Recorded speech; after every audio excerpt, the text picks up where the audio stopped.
Marcel, while sharing your screen, I noticed in the top right corner there is a famous English lady with a headset in the top right. So maybe you should put her full screen. I will. Because that's I will. actually, for our viewers, that's Liz Norman from E&I Recruitment in London. Hi Liz, how are you? I'm very good, thank you. Although it's very late.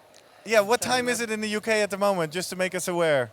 It's 10:15 in A the quarter evening. to 10. Ah, and you're still So, in the office? I'm still in the office. Yeah, it'd be okay if I was in the pub, but it's late to be in the office. Well, and the reason you're there is because you're going to take partake in this now truly global and very linked panel discussion about the skills we need to be a top researcher in the near future. And I'm joined by three very distinguished guests that should know all about that.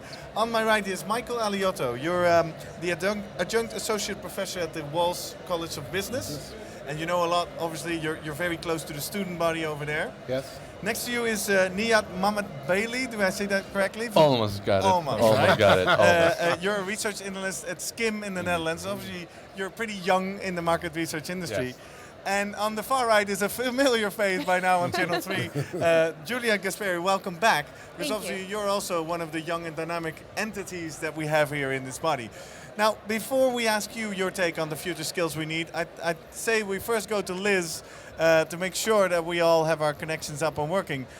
Liz, when we spoke briefly last week, you had some quick stats about the current job listings up. You could list me some numbers of what people are actually looking for in the recruitment world. Could you draw those up again?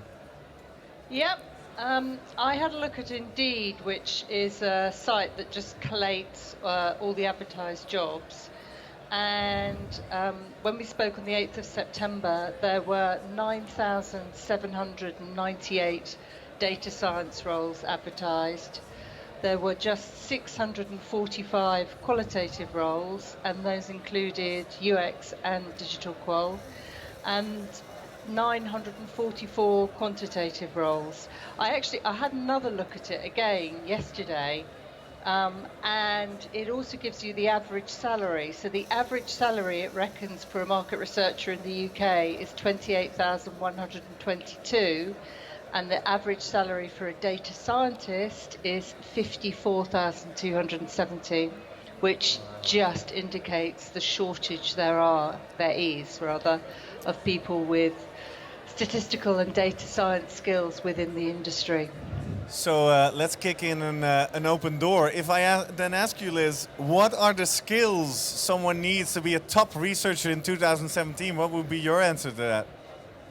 Well, if they want to be a data scientist and earn lots of money, then they need to be good statisticians, very good at detail, but also have the ability to add strategy and insight to that data. But to be honest, the range of skills is massive. You could work in videoing, you could interview people like you. You could be doing something like UX. I think that's what makes it so interesting, in that there's just a vast array of skills now needed, many of them technical, many of them using new digital techniques, but we still need the old skills, people that can moderate groups and things as well. So it's a huge range. So basically what I hear you saying is in order to be a top researcher, you need to be a Superman or a Superwoman, right? You need to do a little bit of everything. Well, no, you don't actually have to be a data scientist and a UX person and a qualitative researcher and an insight professional all at the same time. But certainly knowing a little bit about all of them really helps. And then deciding which one is the one that suits you best, because that's the one you're going to excel in. All right. Well, let's take that back to our panel here. Liz, stay with us, and if you have any comments, just jump in. We'll see how that works live. Professor Aliotto, if I ask you the same question, what is the top skill that your students should need to be a top researcher next year? I think Liz has captured it very well. I think our drive to learn more about the consumer and to focus on the consumer, as well as the issue of change in the marketplace, has required a whole mess of new skills that we've never had in the past. So everything from moderating to psychology to data is all being looked upon because that's the way we are understanding the holistic nature of our consumer itself. And so one of the things that we talk about students about is to having a very, very wide breadth of knowledge before you specialize in a certain area and a certain thing. Before you specialize, you say, because you do believe that people at some point should specialize. I think you have to almost specialize at some point. You have to have a little knowledge of a lot of different things, but sooner or later you have to become an expert in one area to help your career and also help lead the organization you're with forward. Well, let's explore that a little deeper in a second, because what specialization is key. We'll dive into that. Okay. Nia, what is your educational background? I did masters in marketing management in Rotterdam, and bachelor's was international business administration.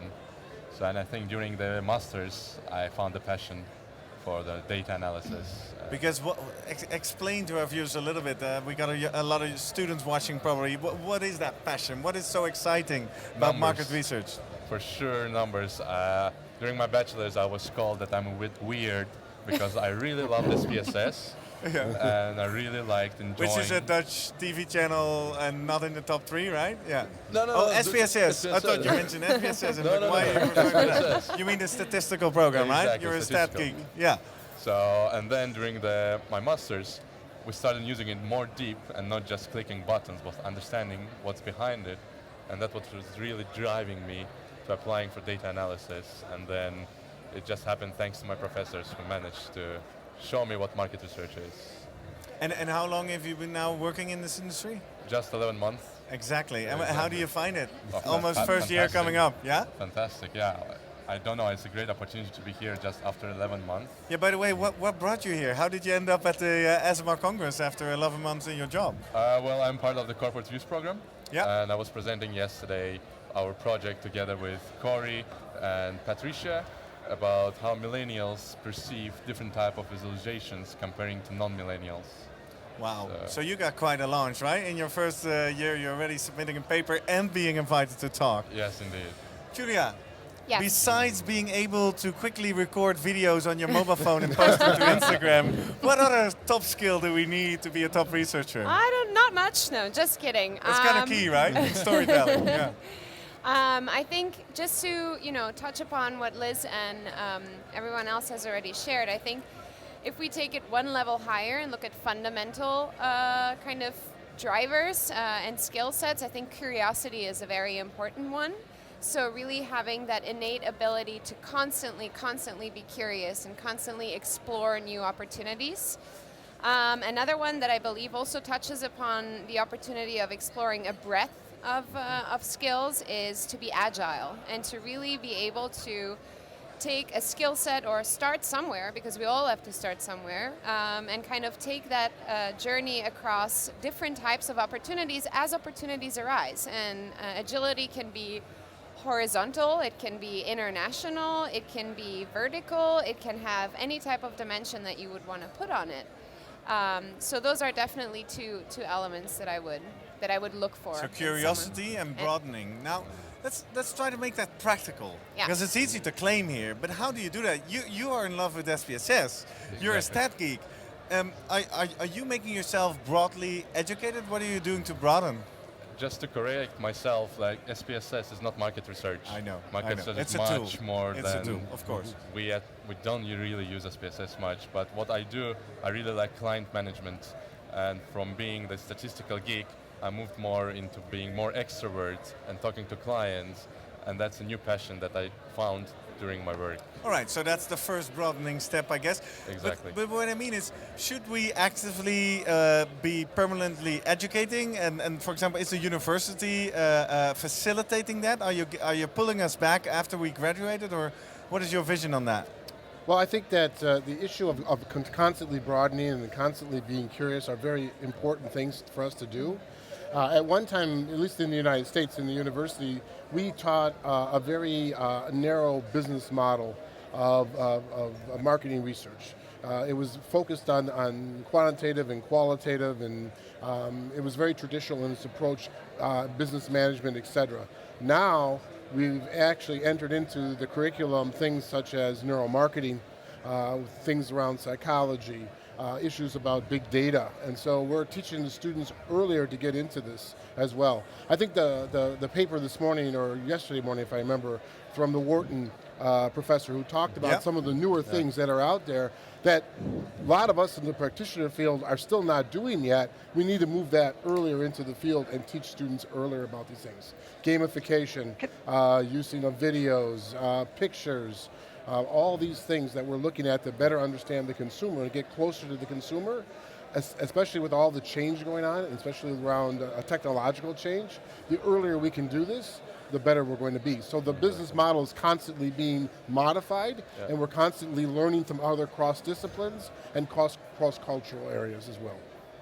To back up just what Michael was saying, I think that another sort of trait that people are looking for is creativity. And innovation and the ability to come up with new ways of looking at things. I absolutely agree, curiosity and agility are important, but also the ability to just sort of think about things in a new way, be creative about it. Yep. Now, Liz, from your experience with as a recruitment agency globally, we talk about broadening, we talk about generalists, yet there's also more and more, in some areas and in other industries, we need specialists. What is your experience about the generalist versus specialist needs when actually hiring and recruiting? Well, I think to have, as I say, a broad understanding of things is important, and curiosity and looking at a range of different things, but ultimately there are specialist skills that are needed, and I think that most people do end up having to specialise. Going back to an earlier point you were looking at, what are people looking for to show that people are curious, that they have that breadth of, or they want that breadth of information. Often in interviews, people are asked for passions outside work. People want to see people that, do have breadth, that are interested in music or sport or just something that, shows that curiosity, that passion, that breadth, and creativity often as well. So basically what you're saying here as a tip to our younger audience, it's all about resume building and not so much about just getting good grades in school, but also about the extracurricular activities, I guess. Sure. I think that helps. I genuinely do. I would definitely say that grades is not the biggest rating when a recruiter is looking at. It's more what you did besides studying and what other activities you did. In my case, I didn't have any work experience when I finished my studies.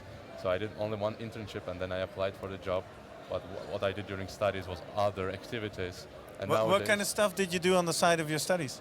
More social stuff, like ambassador of the faculty, more like exchange buddy for the newcomers, also organizing different events for two different student organizations.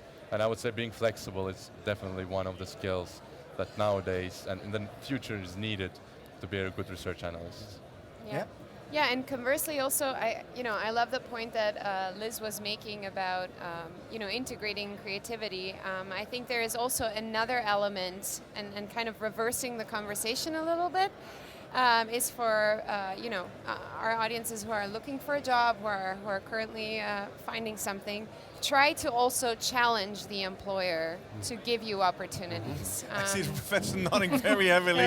Good point. We'll get to that in a Try to second. challenge, because and that's something that I've had the luck to have at Insights Consulting. Actually, I started as a social listening analyst and then moved into quant research because I asked for it and because there was the opportunity. And when we then expanded into the US, I had the opportunity to earn qualitative skills as well because there was the opportunity, and because believing in the people that you're working with as humans is one of the key assets that a recruiter can have. Wow. This is a very good point, because I think there's a couple things that we should talk about for the young people to think about. You asked about what happens to them. The university is only one part of their life. Yeah. They're always going to learn, they're always Yes. going to think. When I have a project, a university project at a graduate level, I tell my students, challenge me. I'm going to give you the assignment, Great. but I don't know everything there is to know. We have to continuously repurpose ourselves and learn because it's such a dynamic world. Yep. If they learn anything else in the world is to be creative, innovative, and challenging, that to me is an A student. Dates, Sure. facts, you can always learn those. And those become out of date. on a constant basis. But teaching people to be challenging, teaching them to think, teaching them to learn, teaching them to be innovative, and to challenge the status quo, I think that's a very good Wow. thing. Sure. Very good thing. And one other thing I was thinking of from the Congress today and all of our discussions, we have a unique opportunity to bring together the clients, the university, the agencies, and SMR to work on some of these problems or some of the areas we should be into. And we need everybody. We need the young people, we need the old, we need the educated, we need the learning, because that's how we're going to get ahead. Not one person has the answers, and it takes a village or it takes a world to move us forward. Exactly, and I think what we're stating here is not only applicable to students, right? Because I'm just thinking we're extremely raising the bar. It's not just making it to graduation, but now you have to broaden extracurricular. You have to be curious and all these kind of skills, and you have to make ASMR ping videos. So that's quite a list. But I think this powerful and can be applied to slightly older people in the profession as well, right? This counts for everybody. These are key values, I guess, that this industry needs. I'll have to let you know when I get older. I think it's more than key things that the industry needs. It's actually one of the reasons that people stay in the industry. They love the fact that it allows them to be curious. They love the innovation and the variety and the challenges that presents. That's why people are in our industry. It has a lot to offer.